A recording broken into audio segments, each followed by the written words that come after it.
The Raja Saab trailer పండక్కి time అయింది. మొన్న టీజర్ వచ్చింది, ఇప్పుడు ట్రైలర్. తర్వాత ప్రభాస్ బర్త్డేకి సాంగ్ పేలబోతోంది.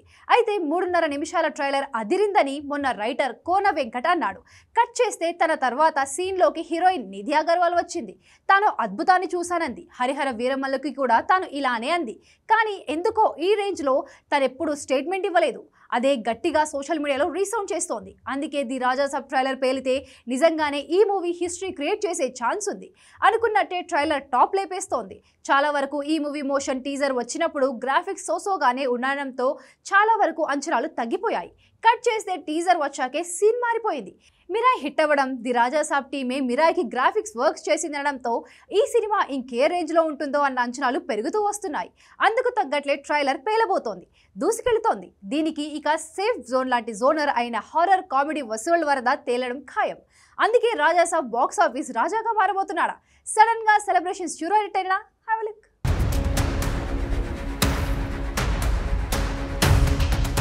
రెబల్ స్టార్ ప్రభాస్ పెద్దగా యాక్టింగ్ చేయకున్నా పర్లేదు. అలా ఓ సింగిల్ ఎక్స్ప్రెషన్ పెట్టి నడిచొస్తే చాలు, వెండితెర వెలిగిపోతుంది. అలాంటి గంభీరత్వం, స్క్రీన్ ప్రెజెన్స్ తన సొంతం.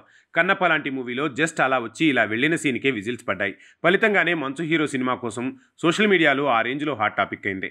ఏది ఏమైనా ఇప్పుడు ది రాజాసాబ్గా భయపెడుతూ నవ్వించేందుకు వస్తున్నాడు ప్రభాస్. విచిత్రం ఏంటంటే కెరియర్లో first time Prabhas horror comedy జోనర్ని టచ్ చేశాడు.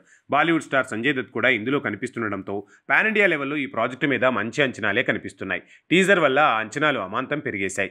కేవలం రిలీజ్ వాయిదా పడటం, షూటింగ్ డిలే అవుతూ ఉండటమే మైనస్ తప్ప మరే తప్పు వెతకడానికైతే లేదు. ట్రైలర్ వచ్చాక ఈ ఎర్రర్స్ అన్నీ కవర్ అయిపోయాయి.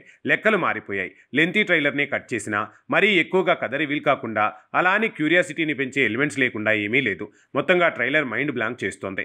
కోనా వెంకట్, నిధి అగర్వాల్ ముందుగా ఈ ట్రైలర్ చూసినప్పుడు మైండ్ బ్లాంక్ అయిందన్నారు. సరే, సినిమా బ్యాచే కాబట్టి ప్రమోషన్లో కాస్త ఎమోషన్ ఎక్కువైందనుకున్నారు. హర్రర్ కామెడీ జోనర్ని ప్రభాస్తో మారుతి తీయాలనుకున్న నిర్ణయం కరెక్టే అని ఇప్పుడు అంతా అంటున్నారు.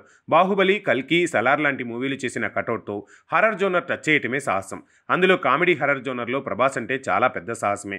అయితే అది సరైందే అని మారుతి ప్రూవ్ చేసుకుంటున్నాడు. టీజర్ని మించేలా ట్రైలర్ దుమ్ము దులుపుతుండడంతో సడన్గా రెబల్ వైబ్రేషన్ స్టార్ట్ అయిపోయాయి. సంక్రాంతికి బాక్సాఫీస్ షేక్ అవ్వటం ఖాయంగానే కనిపిస్తోంది మరి.